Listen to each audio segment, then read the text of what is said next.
Maddie, you asked did I visit or see Mount Sinai, and um, the answer to that question is no. We weren't. That would have been a part of it. That's part of Egypt, the Sinai Desert, and we weren't. Didn't go into Egypt while we were there on either trip.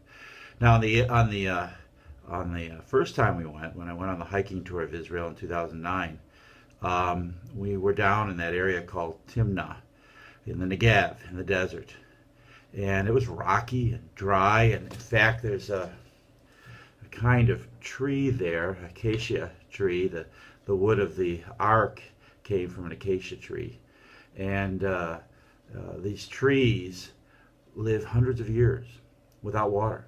And they'll be look dead and dormant, and then there'll be this huge time when they just got lots of rain once every 100 years, and water will rush through there, and those trees, no matter how long they've been dormant, will bloom to life. The desert's a unique place, and the Israelites were a desert people. And so when we were in Timnah, and we actually, I'll try to find some pictures and send that to Sarah to show you. We actually climbed one of the mountains there and to the top of the mountain, and it was an experience. It's a dry, arid desert place. I'll maybe send some pictures of Masada too, which is down in the Negev or along the Dead Sea. That was a rough life to wander for 40 years in the wilderness, and when you see how barren some of this is, you'll see that. But God took care of them, and a lot of their experience comes out of wandering in the wilderness those 40 years. And they were journeying to the promised land, and so are we.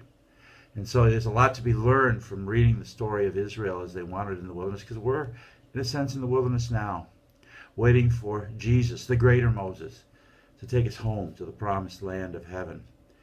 And while we wander in this wilderness, we can trust him to take care of us and to be with us.